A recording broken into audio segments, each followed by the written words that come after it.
আসসালামু আলাইকুম। চলমান ঘটনা নিয়ে আজকের একটু আলোচনা। এখন আলোচনায় টপে চলতেছে আমাদের মির্জা ফখরুল ইসলাম সাহেব। উনি একজন সম্মানীয় ব্যক্তি অবশ্যই। তো তিনি কলকাতার এক অখ্যাত দৈনিক এই সময়, একসময় এটা টাইমস অফ ইন্ডিয়ার সাথে ছিল। তো এখন নাকি এটা বিক্রি করে দিয়েছে, অন্য একটা কোম্পানির সাথে কাজ করছে। তো এটার কাজই হলো প্রোপাগান্ডা ছড়ানো। ভারতেও অনেক প্রোপাগান্ডা, এরা মাঝে মাঝে প্রোপাগান্ডা ছড়ায় এবং ভারতেও এদের বিরুদ্ধে মাঝে মাঝেই ওই যে কেস হয়। কয়েকদিন আগেও মহারাষ্ট্র পুলিশে এই পত্রিকার সম্পাদকের বিরুদ্ধে কেস করছে মিথ্যা কথা এবং প্রোপাগান্ডার জন্য। তো যাই হোক, মির্জা সাহেবের এই প্রোপাগান্ডা না সত্য, উই ডোন্ট নো। মির্জা পত্রিকাওয়ালারা জাস্ট মির্জা সাহেবের সাথে একজন দাঁড়ানো, একজন প্রতিবেদক মানে সাংবাদিক আর মির্জা সাহেব দাঁড়ানো একটা ছবি আছে। তো উনি যদি ইন্টারভিউ দেন তাহলে তো বসার ছবি থাকবে, ইন্টারভিউ নেওয়া পজিশনের ছবি থাকবে। দাঁড়ায় একটা অফিসে এসে একজন যদি মির্জার সাথে একটা ছবি তুলে দাঁড়ায়, তুলতেই তো পারে। মির্জা সাহেব এটাকে অস্বীকার করছেন। উনি বলছেন যে না, আমি সাক্ষাৎকার দেন, তার সাথে দেখা হয়েছে, সে আসছে। সেটা গত এই মাসের 4 তারিখে, আর সেই পত্রিকাটা ছাপাচ্ছে এটা 23 তারিখে। সরি। তো ওই যে ছাপিয়ে দিয়েছে এবং বিভিন্ন ধরনের যেগুলা দলের নীতির সাথে যায় না, দলের এক ধরনের বেশ কিছু মির্জা সাহেবের সাথে এগুলো যায় না। এটা পড়লে মনে হবে মির্জা সাহেব একেবারেই বাচ্চা একজন নব্য রাজনীতিবিদ, এরকম একেবারেই খেলো কথা ভারতকে নিয়ে বলবে, এটাও অবিশ্বাস্য। তো তারপরে মির্জা সাহেব বলছেন যে না, আমি দেইনি, এটা এআই দিয়ে তৈরি করছে। আবার আজকে দেখলাম যে বিএনপির অফিস থেকেও একটা নোটিশ, ওদের লেটারের প্যাডে একটা জানানো হয়েছে যে না, মির্জা সাহেব কোনো রকম বিদেশি কোনো সাংবাদিককে এরকম দেননি। এখন বলে কী লাভ? এই আওয়াজ তো চলে গেছে, এখন তা শোনা যাবেন। মির্জা সাহেবের এটা ম্রিয়মান হয়ে যাবে। এটা জোক মনে হচ্ছে। এক ভদ্রলোক ওই ড্রয়িং রুমে বসে ড্রিঙ্ক করছে। তো ওর যে রান্না করে যে জন, ওই বেটা ওই ড্রিঙ্ক করে ওইগুলো ধরে পানি ঢালি মাটি মিক্স করে রাখছে। তো ভদ্রলোক ড্রিঙ্ক করতে গিয়ে ধরা পড়ছে। তো এখান থেকে চিৎকার করছে, এই জন। জন কিচেন থেকে উত্তর নিচ্ছে, জি স্যার। তো তুই বোতলের মধ্যে পানি ঢালছিস? আর কোনো জবাব দেয় না। তা আবার চিৎকার, রে হারাম দাদা, জবাব দিস না কেন? জন কোনো কথা কয় না। তো ভদ্রলোক উঠে গিয়ে কিচেনে গিয়ে বলছে, এই কথা জবাব দিচ্ছিস না কেন? স্যার কোনো কথা তো শোনা যাচ্ছে না। তো তোকে যে প্রথম ডাকলাম তখন তো শুনতে পারি, বলে এখানে দাঁড়ালে প্রথম ডাকটাই শোনা যায়, তার পরেরটা শোনা যায় না। বলিস কি? জি স্যার। দেখেন আপনি পরীক্ষা করেন। তো এই ভদ্রলোক কিচেনে আছে, জন ড্রয়িং রুমে আসছে, এসে এখান থেকে ডাকছে, স্যার। ওখান থেকে জবাব দিচ্ছে, হ্যাঁ বল। তো বলছে যে ওদের কাজের মেয়ে মল্লিকা, ওকে 15,000 টাকা দিয়ে মোবাইল কিনে দিয়েছে কে?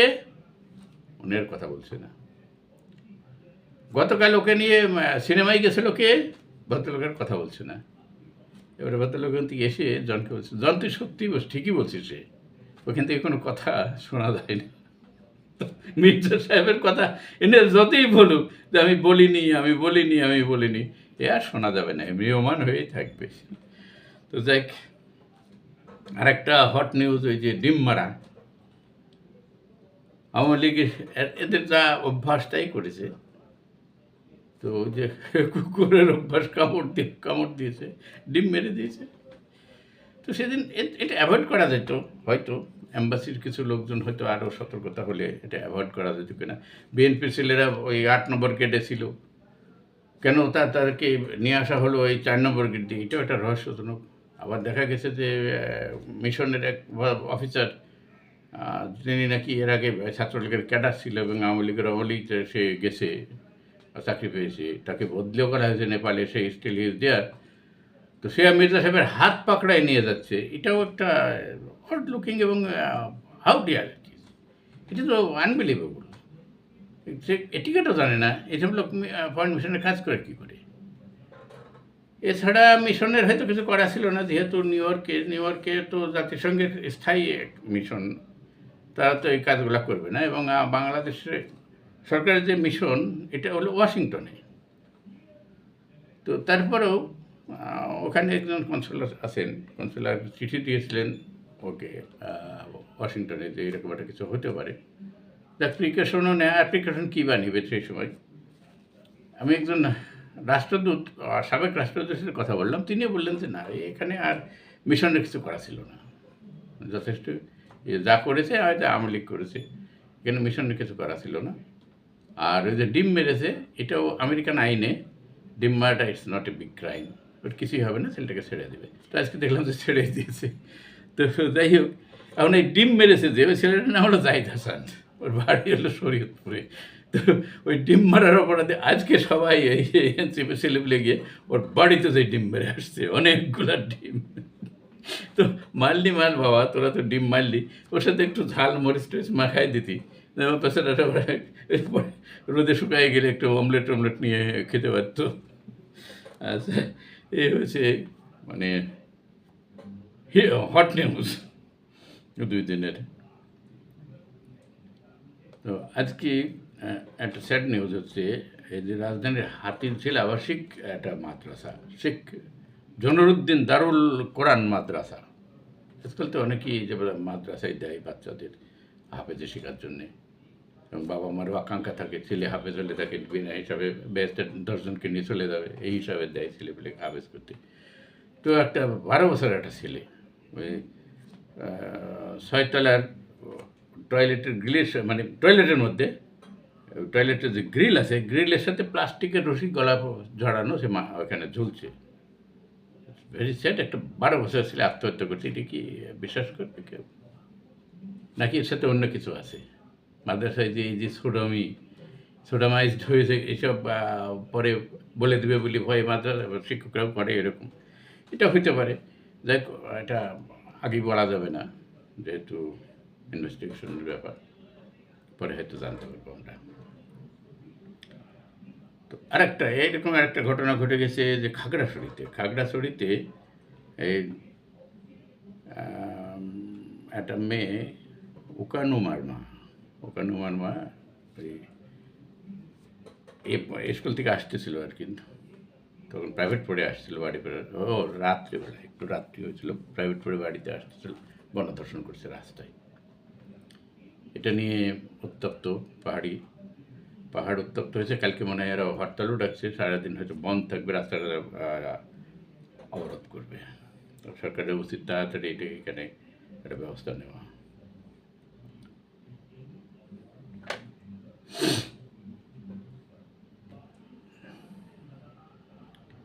এখন ইদানিং একটা জিনিস দেখা যাচ্ছে,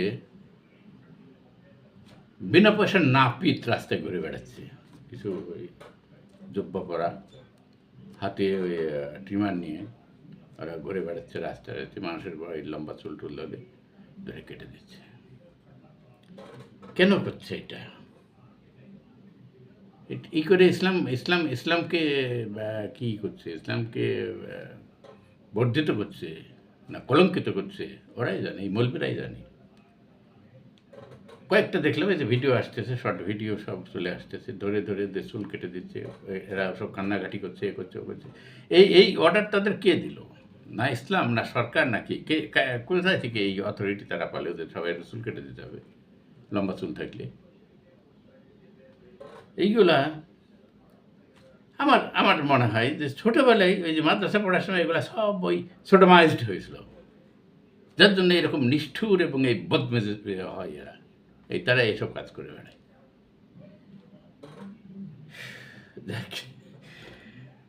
ওই যে কুষ্টিয়ার আমের হামজা, উনি তো একটা সত্যবাদী যুধিষ্ঠির আর কি, সবসময় সত্য কথাই বলে, এবং মাঝে মাঝেই সুন্দর কথা বলে উনি ওই মিডিয়া কভারেজ পান ভালো আর কি, সোশ্যাল মিডিয়া গরম থাকে।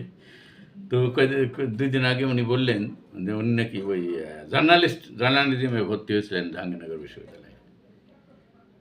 তো জাহাঙ্গীরনগর বিশ্ববিদ্যালয়ে ভর্তি হতে গিয়ে উনি দেখেন যে ছেলেরা সকালবেলায় ঘুম থেকে উঠে ওই মদ দিয়ে কুলি করছে।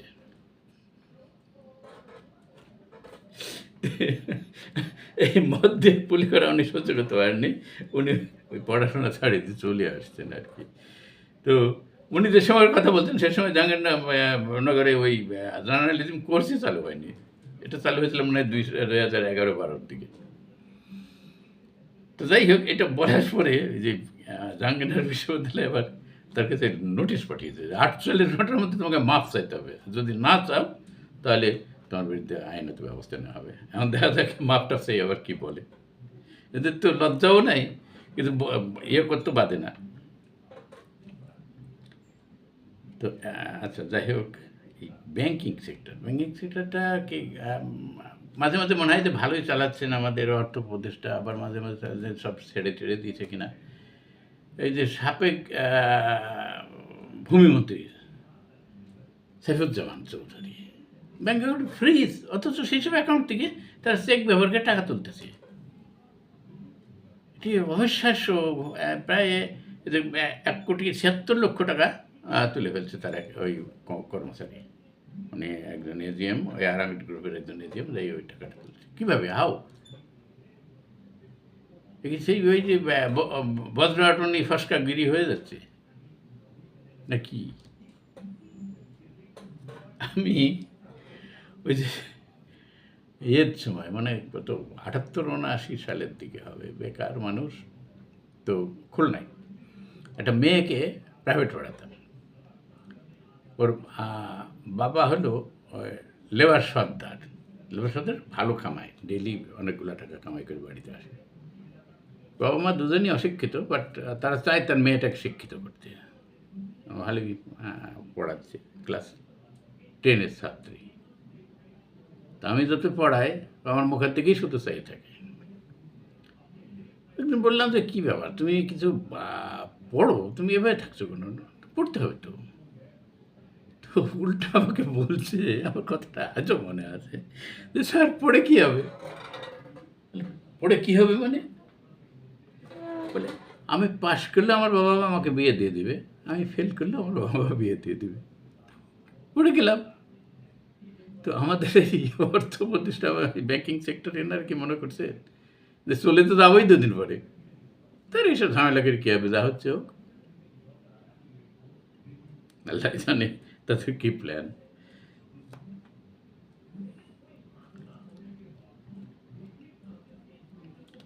এখানে আজকে আরেকটা আত্মহত্যা করছে মানুষ, খুব খুব অশান্ত এখনকার সময়টা চলতেছে, খুবই অশান্ত অসহিষ্ণু টাইম। একজন স্ত্রীর সাথে এক রিক্সাওয়ালা, স্ত্রীর, এটা হলো সিলেটে, এক রিক্সাওয়ালা তার স্ত্রীর সাথে ওই যে ঝগড়া হয়ে নিজে আত্মহত্যা করছে। আবার কি নিজের শরীরে পেট্রোল ঢেলে দিয়ে ম্যাচ মারি দিয়েছে। এটা কত বড় একটা, কোথায় যে ঝুলে টুলে পড়লে তো সাথে মারা গেল, কিন্তু এই যে জ্বলতে জ্বলতে জ্বলতে শেষ হয়েছে। প্যাথেটিক।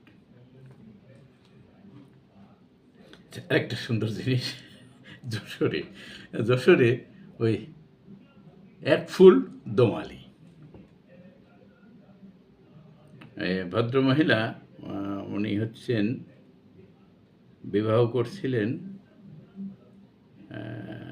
ওনার নাম হচ্ছে সীমা অধিকারী। তো সীমা অধিকারী বিয়ে করছিলেন বিকাশ অধিকারীর সাথে আজ থেকে 36 বছর আগে।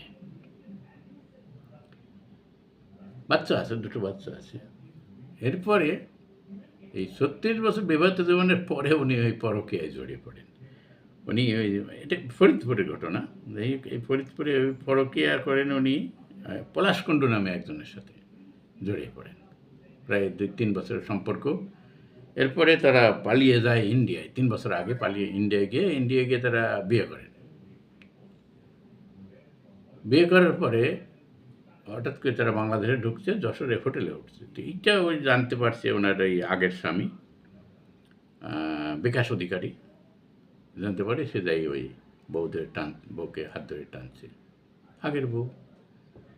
তো এই নিয়ে লোকজন হাসাহাসি, একদিকে পুরাতন স্বামী একদিকে এক হাত ধরে টানছে, নতুন স্বামী আয় তুই আয় তুই আয়। শেষ পর্যন্ত কী করবে, ওই থানায় গেছে। থানা বাড়ি তো পুলিশও তো থানাও তো এটা দিতে পারে না ইয়ে সিদ্ধান্ত কীভাবে দেবে কার স্বামী আর কার বউ ওরা তাতে কীভাবে বুঝবে তো এটা ইনভেস্টিগেশন হচ্ছে ইনভেস্টিগেশন করারও কিছু নাই কারণ এটা 36 বছর আগের বিয়ে তো এই হলো এক ফুল দো মালি এখন দেখা যাক কার ভাগ্যে যায় এই ফুল এটা এই ত্রিমুখী লড়াই কোন দিকে গড়াই আমরা দেখি দেখ শেষ করি আজকের এই খাজড়ি আলাপ শেষ করি একটা ইয়ে দিয়ে এই একটা জরিপ ভেরি রিসেন্টলি একটা জরিপ আছে আজকে এটাকে পাবলিশ করা হয়েছে ইলেকশন নিয়ে এটা করছেন হচ্ছে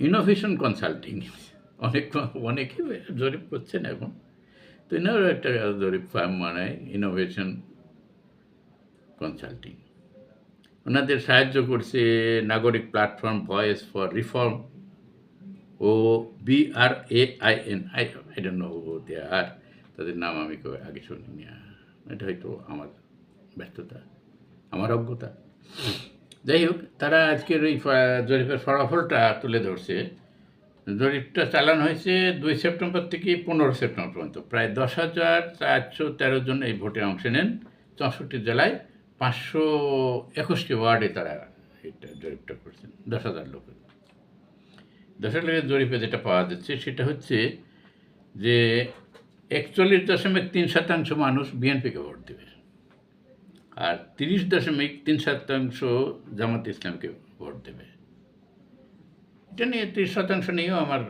সন্দেহ আছে হতেও পারে ভোটের সময় ভোটের অনেক কিছু করে দিতে পারে তো আমার এখনও ধারণা যে জামাত এখন পর্যন্ত ওই 30% they can't go up to 30%. It's a long time to go এখনই না তাদের এমন কোনো অ্যাক্টিভিটিস নাই যে তার লোকজন দেয় হেমড়ে পড়ে তাকে তাদের সবাইকে ভোট দেবে তারা দলটা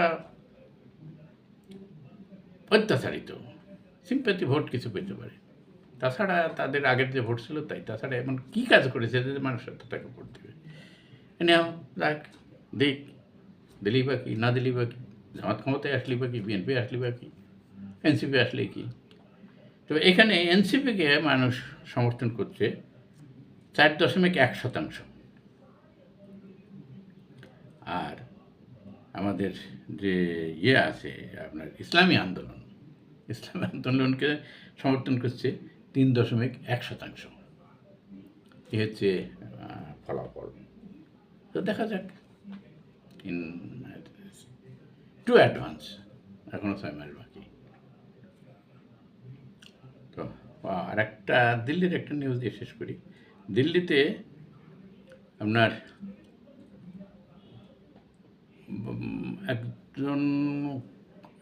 একদম অভিজাত এলাকায় একটা ইনস্টিটিউট আছে the Sarada Institute of Indian Management এখানকার যে ডাইরেক্টর বাবা স্বামী চৈতন্যানন্দ ওরফে পার্থ সারথী উনি মানুষজনকে কিছু মেয়েটাকে ওই যে ম্যানেজমেন্ট শিক্ষা দেন এবং ওই অধ্যয়ন ছাত্রছাত্রীকে সার্টিফিকেট দেন আর কি তো ওনার 32 জন ছাত্রীর মধ্যে 17 জনকে উনি ধর্ষণ করেছেন এই স্বামী